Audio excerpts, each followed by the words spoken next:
Avez-vous déjà effleuré ces pages de l'histoire où les figures sacrées se révèlent sous une lumière inédite? Imaginez Jésus, la Vierge Marie, Abraham ou même le roi David, tous révélés avec une peau d'ébène, nous conviant à un voyage au-delà des confins européens. La Russie, dans un élan de partage inattendu, nous dévoile ses trésors cachés, des icônes bibliques peignant ces figures avec une peau sombre. Cette découverte suscite la question: est-ce que la Russie nous offre une interprétation unique des personnages bibliques? Loin s'en faut. Ce que nous observons ici est une réalité tangible, une invitation à redécouvrir ces icônes non comme de simples curiosités artistiques, mais comme des témoins de vérités profondes, ravivant notre curiosité pour l'histoire, la foi et les recoins méconnus de l'art religieux. Avant de plonger dans les profondeurs de cette exploration, permettez-moi de vous inviter à soutenir notre voyage dans le temps. Un simple clic sur j'aime, le partage de cette vidéo et votre abonnement à notre chaîne contribueront grandement à notre quête de savoir. Votre appui est infiniment apprécié. Notre périple débute avec la figure la plus universellement reconnue, Jésus. Rien n'est caché qui ne sera révélé, ni secret qui ne sera connu. Marc 4, 22.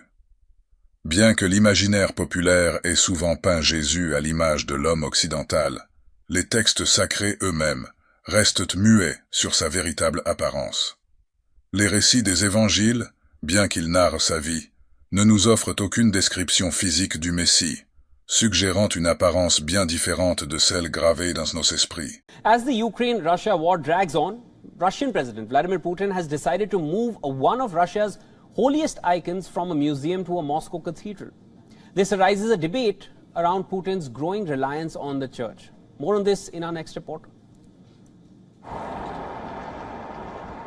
Emphasizing on the importance of the holy icon, Putin ordered Andrei Rublev's Trinity be transferred to the Russian Orthodox Church from Moscow's Tretyakov Gallery for a year.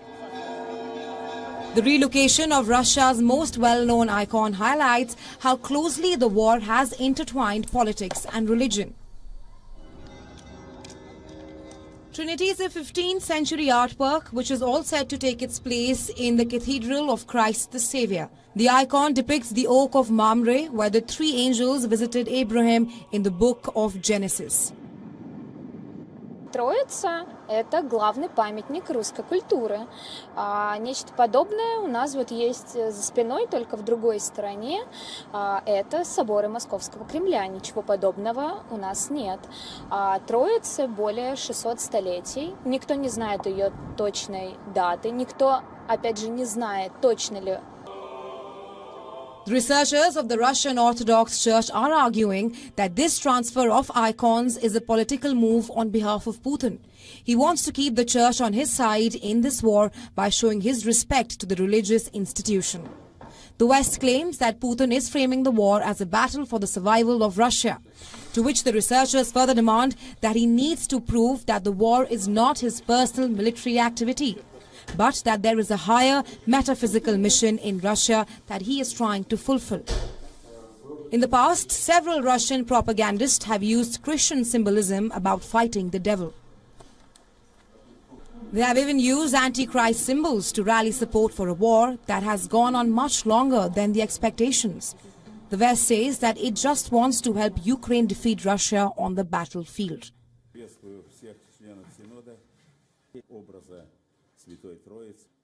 But not at the cost of destroying Russia. On the other hand, Patriarch Kirill of Moscow, who is a close ally of Putin's, is portraying the war as a metaphysical battle for Russia's survival. Survival against the evil and decadent West seeking to destroy Russia. There is unease at the sway of the church and concern about possible damage to the fragile icon. Concerns have surfaced about the conditions the icon would be kept in attend to it. A Russian art historian who has spoken out against the transfer. Музеи устроены все условия, прежде всего климатические, таким образом, что там все экспонаты в полной безопасности. То есть там им устроена, вы знаете, максимальная среда, когда вот больной, например. The historian taunted how the Russian leaders over centuries have turned to icons in tough situations with the hope of victory. В церкви сейчас совершенно новый уровень авторитета, и если церковь о чем-то просит, скорее всего, что ей не могут отказать, потому что после 24 февраля у нас настолько все поменялось, да, и сейчас у нас абсолютно новая согласованная политика государства и церкви. Even though the Russian historians are opposing this transfer order, the church seems to be in support of it. The church has said that the required controls will be provided at the Moscow Cathedral.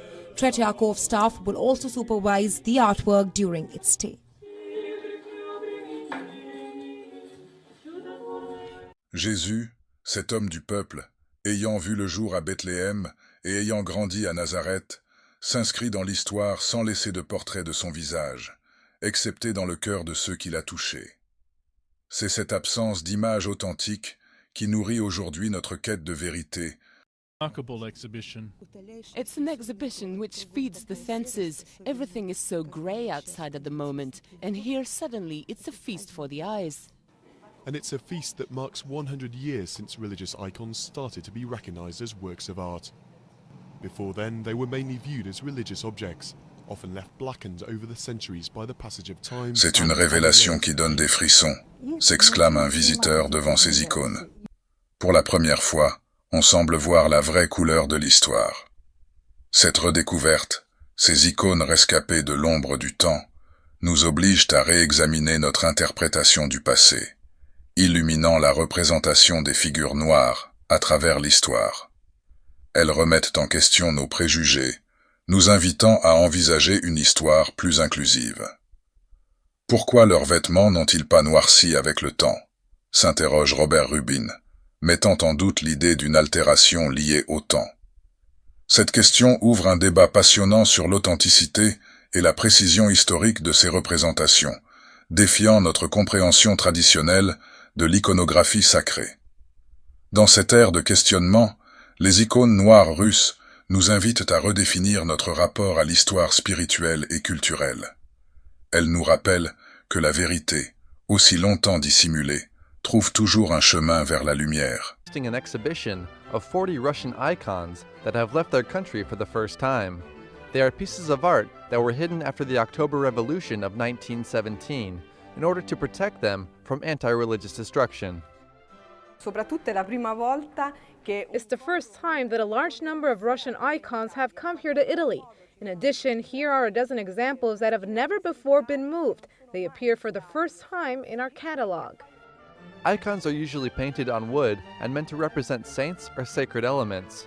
The Orthodox tradition considers them as if they were the gospel, inspirations of God through the hand of the artist.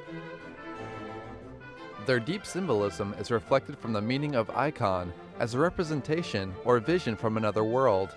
The wood evokes the Holy Cross through its gold background, divine light, and the cloth attached to the wood evokes the cloth that covered the body of Jesus Christ.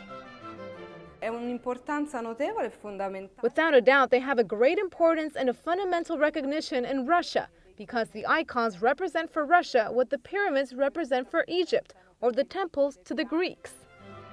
The exhibition shows icons ranging from the 15th century until the early 20th century. It's a rare opportunity to see the religious soul of Russia through its ancient icons.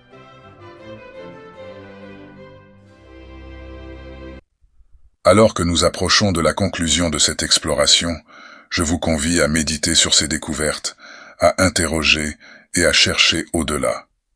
Vos réflexions et perspectives enrichissent notre quête commune de la vérité. N'oubliez pas de manifester votre soutien en aimant et partageant cette vidéo et en vous abonnant à notre chaîne. Chaque partage nous rapproche d'une compréhension plus profonde de notre monde.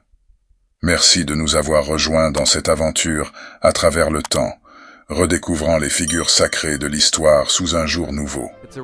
Votre curiosité et votre soif de connaissance sont le moteur de notre quête commune. Je vous invite à partager vos pensées dans les commentaires ci-dessous. Ensemble, continuons notre exploration, notre découverte et notre redéfinition de l'héritage commun.